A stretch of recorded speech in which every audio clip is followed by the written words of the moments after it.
Muito feliz de estar aqui essa noite. Vamos falar um pouco sobre Tiago, capítulo 4.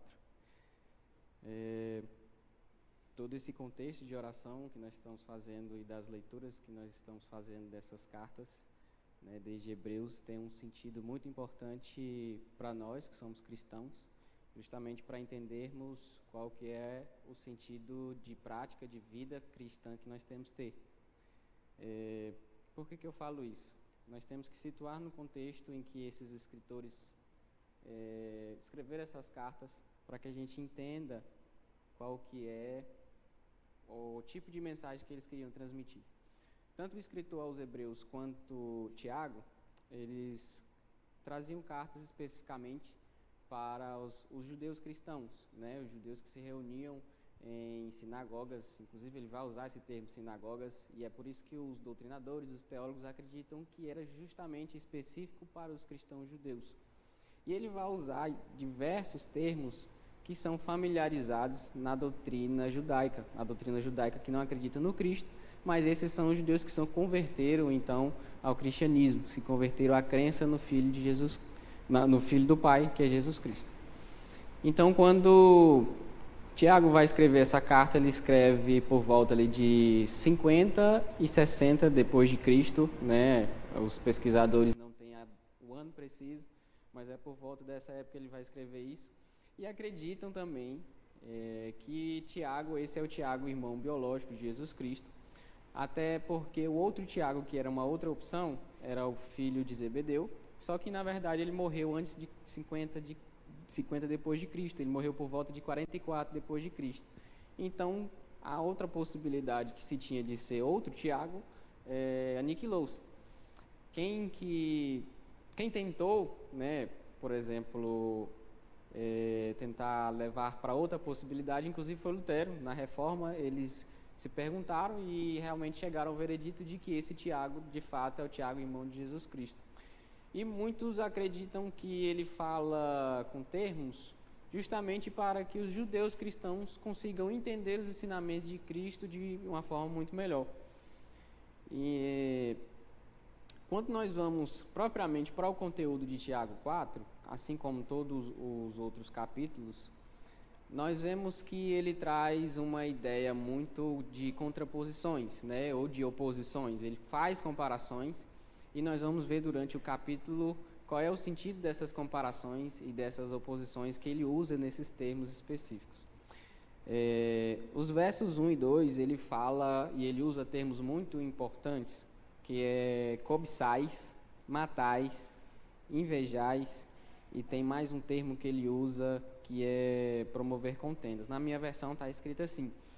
Mas a gente tem que se apegar a esses termos porque geralmente esses termos eram muito ensinados pelos judeus justamente para pregar sobre os 10 mandamentos, que eram a doutrina, que eram os escritos que eles tinham para estudar e ensinar nas sinagogas.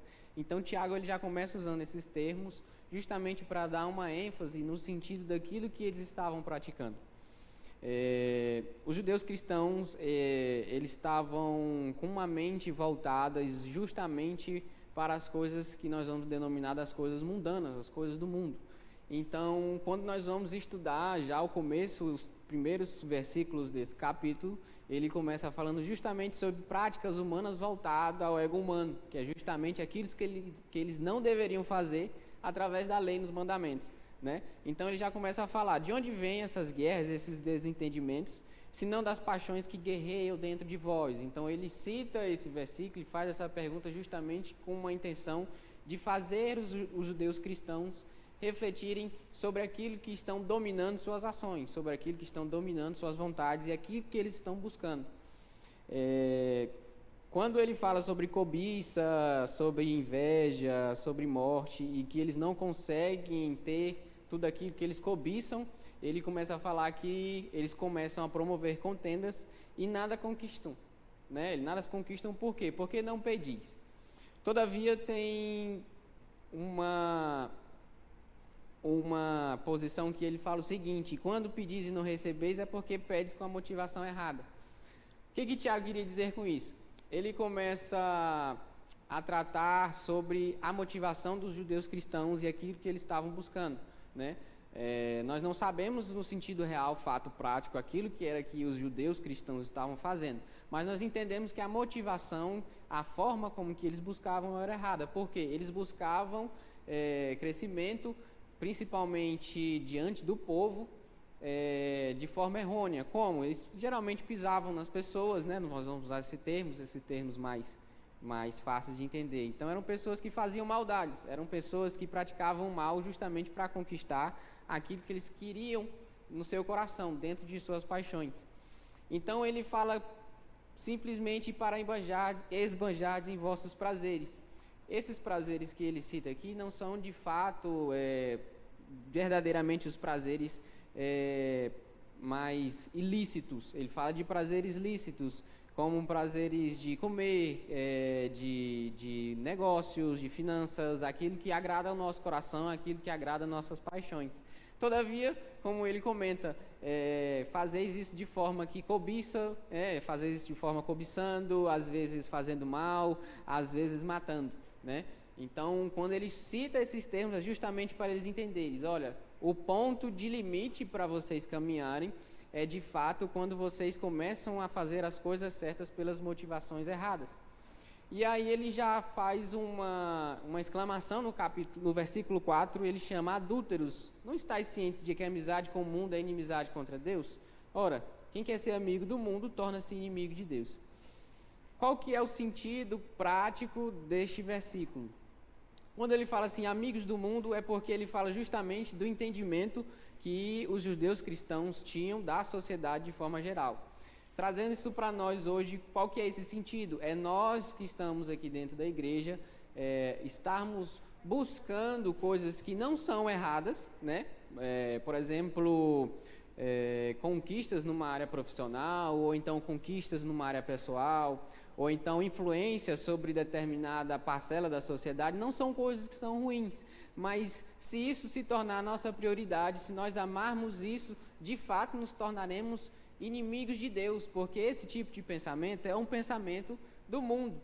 E quando nós vamos passear pela Bíblia, nós fazemos conexões, nós lembramos justamente da passagem que fala que nós devemos pensar, na verdade, nas coisas que são do alto, nas coisas que são eternas. Então, quando nós deixamos de pensar nas coisas do mundo, de pensar nas conquistas que são do mundo, e voltamos e começamos a pensar naquilo que é eterno, nós de fato estamos sendo amigos de Deus. Amigos, como nós bem sabemos, é um detalhe que fala sobre intimidade, né? Uma palavra que tem um significado também de intimidade. Nós não somos amigos daqueles que não são íntimos nossos. Então, se nós queremos ser amigos de Deus, nós devemos ser íntimos de Deus. E para isso nós temos que abandonar o pensamento do mundo, ou seja, nós não devemos nos conformar com a forma que o mundo busca as coisas. Pelo contrário, nós temos que renovar o nosso entendimento e buscar isso com a motivação certa. Ou seja, eu posso buscar, por exemplo, influência sobre uma parcela na sociedade, por exemplo, na minha rede social. Mas eu tenho que buscar isso com a motivação certa, ou seja, eu tenho de fazer isso conforme as Escrituras falam, conforme as Escrituras me ensinam a fazer, né? E não praticando isso de forma com que eu faça maldade com as pessoas e nem da forma que o mundo faz. Ou seja, eu não posso ganhar atenção do mundo numa rede social praticando as mesmas coisas que o mundo pratica na rede social. Pelo contrário, eu tenho que falar justamente do amor de Cristo na minha rede social, eu tenho que tratar as pessoas com amor na minha rede, eu tenho que tratar com amor as pessoas, inclusive, que eu convivo fora da minha rede social, porque esse é o ponto-chave. Nós temos de viver do nosso levantar ao nosso deitar, essa amizade com Deus e essa inimizade com o mundo. Amém? Está fazendo sentido, gente?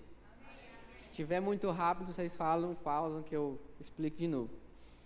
No verso 6, ele já traz aqui uma oposição a toda uma construção textual, porque ele já usa uma palavra todavia. Todavia, ele nos outorga graça ainda maior. Por isso declara a Escritura, Deus se opõe aos arrogantes, mas concede graças aos humildes. Portanto, sujeitai-vos a Deus, resisti ao diabo e ele fugirá de vós. Esses dois versos, 6 e o 7, quando ele começa falando sobre graça maior, ele fala justamente sobre aquilo que o nosso ego humano tem falado muito alto nos dias de hoje, e que também falou muito alto na época de Tiago, né? Todas essas coisas que nós estamos trazendo no sentido prático já acontecia há muito tempo, e essa carta como um todo é um exemplo disso. Então ele fala assim: Deus se opõe aos arrogantes, mas concede graças aos humildes. Por que ele fala dessa forma? Isso é uma ênfase que tanto Tiago quanto Pedro fizeram, que são dois nomes importantes para a igreja primitiva dessa época, e eles deram essa ênfase justamente em algumas passagens, né? Uma está lá em 1 Pedro 5 e outra está lá em Provérbios 3. Os judeus cristãos naquela época, eles tinham uma dificuldade justamente voltada ao ego, justamente pelas práticas que eles acreditavam que levariam eles a serem justificados. Então nós voltamos justamente àquilo que Paulo falou sobre a justificação, né? Então aquilo que eles praticavam, a lei que eles praticavam, enchia o ego deles, aquilo trazia de forma com que eles se sentissem pessoas merecedoras da justificação em Deus. Todavia ele fala assim: mas Deus, além de se opor aos arrogantes, ele consegue graças aos humildes. Portanto, sujeitai-vos, pois, a Deus. Ele fala para sujeitarmos, pois, a Deus com humildade, no sentido de entendermos que nada daquilo que nós façamos virá nos justificar, a não ser a fé em Cristo Jesus, né? A não ser naquele que morreu por nós e ressuscitou, e que de fato ele nos justifica. E se nós formos humildes e reconhecermos que não são por obras nossas, através da lei, nós estaremos com uma posição de sujeitarmos a Deus, e realmente ele concederá graça a esses que são humildes. Então o povo daquela época tinha essa dificuldade, porque eles ainda estavam tentando se converter, vamos usar essa palavra, ao cristianismo, abandonar as práticas do judaísmo para se converter ao cristianismo. E aí ele continua e ele dá mais outros conselhos. No verso 8 em diante ele fala: chegai-vos a Deus e ele acolherá a todos vós. Pecadores, limpai as vossas mãos, e vós que tendes a mente divididas pelas paixões, purificai o coração.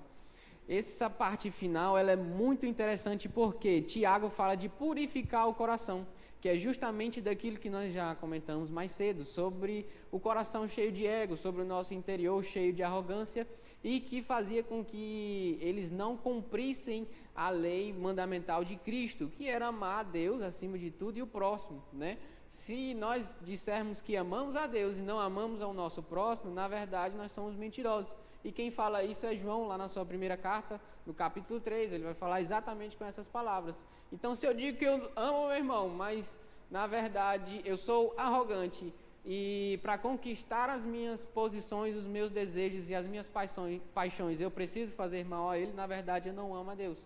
Na verdade, eu sou um falso cristão, né? Ele fala até que, João também fala que aquele que prega esse tipo de doutrina, ele também é um falso profeta. E nós devemos vigiar quanto a isso, porque são 2 mandamentos que Jesus Cristo deixou lá em Mateus 22. Então ele fala sobre purificar o coração. Ele não fala exatamente de purificar suas obras na carne, ou purificar suas obras à lei, mas purificar o coração. Porque o próprio Cristo fala que de toda a lei dependem esses 2 mandamentos. Então, se eu não cumpro o 2º mandamento do amor ao meu irmão, então, na verdade, eu não consigo purificar o meu coração.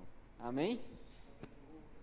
O verso 9 e 10, como eu comentei agora no início, mais cedo, ele traz algumas expressões que justamente é para os judeus entenderem melhor aquilo que Tiago está tentando passar. Ele fala assim: entristecei-vos, arrependei e chorai, abandonai o riso falso e pranteai, trocai a vossa euforia pelo pesar, humilhai-vos na presença do Senhor e Ele vos exaltará.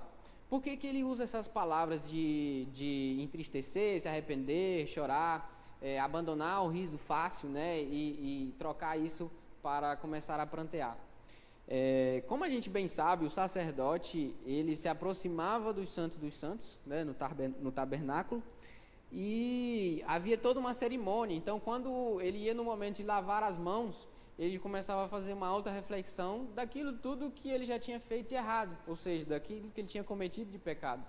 Então, quando ele começava a fazer essa reflexão, logicamente, ele deixava se levar exatamente pelo sentimento de humildade, de arrependimento.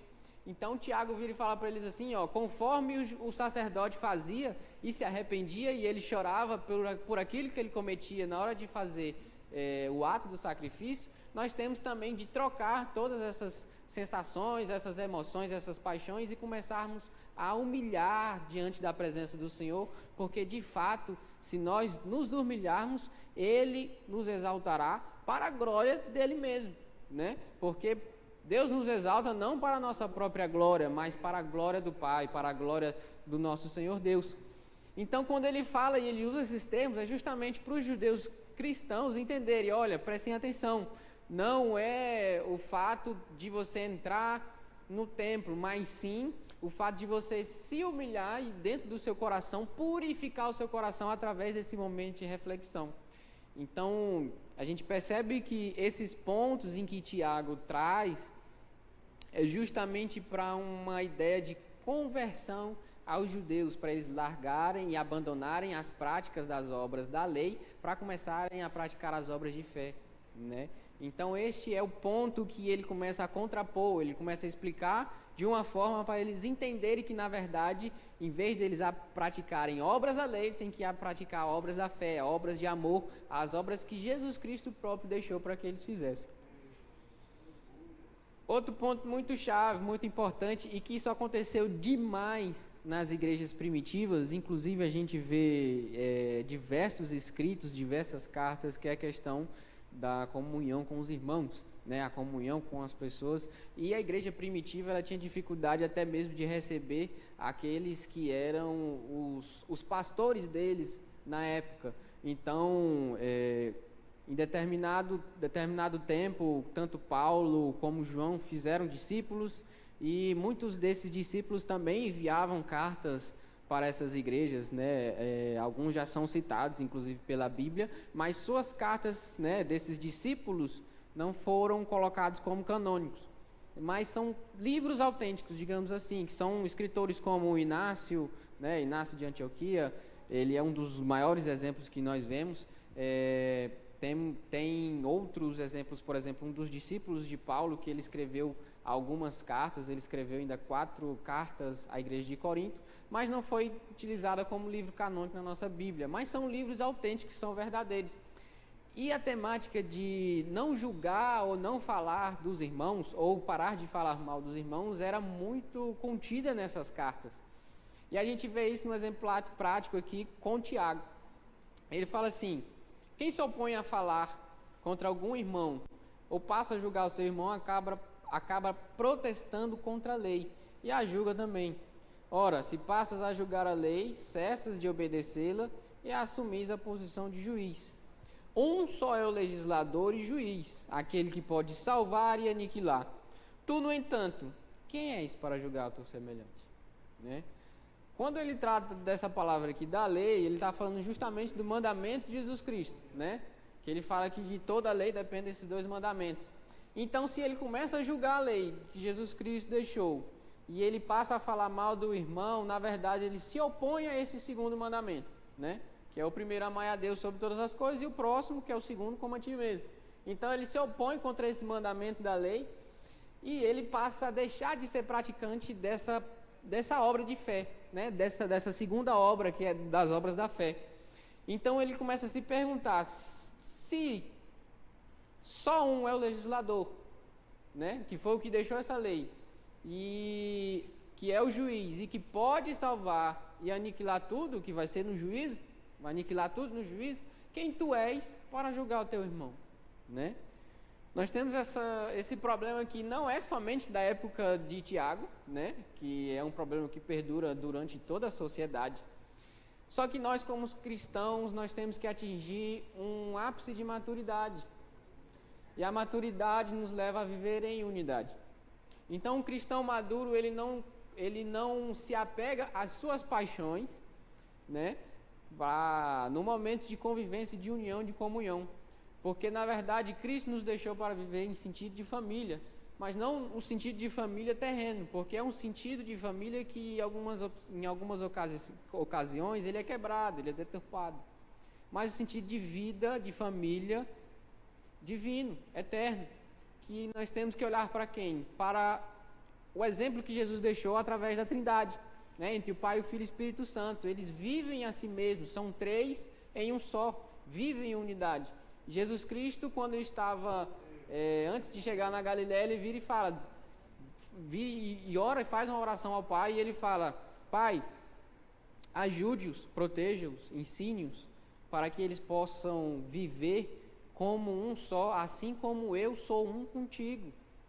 Então é esse sentido de família, de unidade, né? Deus, ele une pessoas, esse é o propósito, então esse é o sentido nosso de comunhão. Então quando ele fala, e ele faz essa pergunta: quem és para julgar o teu semelhante? É porque ele quer de fato trazer reflexão. Quem somos nós para julgar o nosso próximo? O nosso trabalho não é esse, o nosso trabalho na verdade é de unirmos, de vivermos em unidade, vivermos em fé, porque é esse o sentido que Jesus deixou para nós. O terceiro ponto, que é submeter nossos planos a Deus, a partir do verso 13. Ele fala justamente sobre aquilo que os judeus cristãos estavam buscando. No verso 13 ele fala assim: hoje ou amanhã iremos a tal cidade, lá nos estabeleceremos por um ano, negociaremos e obteremos grande lucro. Contudo, vós não tendes o poder de saber o que acontecerá no dia de amanhã. Que é a vossa vida? Sois simplesmente como a neblina que aparece por algum tempo e logo se dissipa. Tiago volta a trazer à tona a questão das paixões que haviam no coração dos judeus cristãos, que é justamente o que mais fluía na época, que era a questão de lucros, né? Então eles queriam ir para tal cidade, se estabelecer lá por um tempo e conquistar seus lucros. E isso não é errado. Todavia, a forma que eles vão buscar e a forma como que isso estava sendo prioridade para os judeus cristãos, estava na verdade tirando a prioridade real, a prioridade principal, que era o quê? De buscar a Cristo, que é de viver a eternidade com Jesus Cristo, de viver a unidade com os irmãos. Então Tiago ele volta e fala assim: ei, acordamos pois, voltamos então a viver a unidade entre os irmãos, voltamos pois a acreditar em Jesus Cristo, a cumprir o segundo mandamento que ele deixou, e também submetermos os nossos planos a Deus, né? Nós fazemos planos para a vida, fazemos planos para o amanhã, e nós vivemos conforme esse mundo, né? O entendimento desse mundo, que é o que? É nós vivermos apegados ao dinheiro, às nossas construções, tanto sociais, as nossas práticas de vida. E é exatamente isso que Tiago vira e fala: ei, as vossas vontades têm que ser a vontade, na verdade, de Deus, porque este é o primeiro mandamento. Temos de voltar ao primeiro mandamento. É tempo de vivermos novamente o primeiro mandamento, que é o que? Amar a Deus acima de tudo, acima das nossas paixões, pelas nossas conquistas. E a questão dos valores era muito forte nessa época. Então ele vira e fala no verso 15: em vez disso, deveis afirmar: se o Senhor quiser, viveremos e faremos isto ou aquilo. Entretanto, estáis agora vos orgulhando das vossas capacidades, e toda vanglória como essa é maligna. O verso 16 ele fala justamente das vossas capacidades, daquilo que o homem propriamente pode fazer com suas obras. E no verso 17 ele deixa a maior mensagem: refletir sobre isto. Quem sabe o que deve fazer o bem e não faz, comete pecado. Então nós vemos aqui o sentido de pecado que Tiago estava trazendo para eles, né? Aquele que sabe que deve fazer o bem e não faz, este comete pecado. Nós temos que nos apegarmos a esse sentido de obediência. Obediência à palavra de Deus. Obediência e guardar a palavra é praticar a palavra. Ou seja, Jesus Cristo deixou uma enormidade de parábolas, uma enormidade de mandamentos. E antes de morrer ele virou e falou: no começo eu disse, amai-vos uns aos outros como a si mesmo, mas agora no novo mandamento vos dou: amai-vos uns aos outros assim como eu vos amei. Então Jesus Cristo discipulou os discípulos numa caminhada inteira, e antes de ascender aos céus ele vira e fala: ei, agora, já que vocês conhecem tudo isso, amem a essas pessoas como eu amei vocês, deem a vida por elas.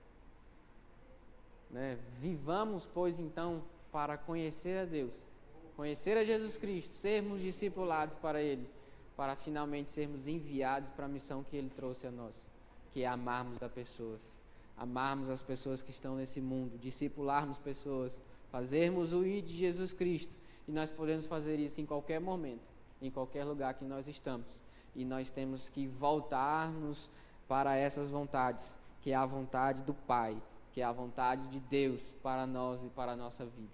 Amém? Deus abençoe, muito obrigado pela oportunidade, e que nós venhamos entender e compreender, e que nós venhamos guardar a palavra, porque guardar a palavra é praticar a palavra. Amém?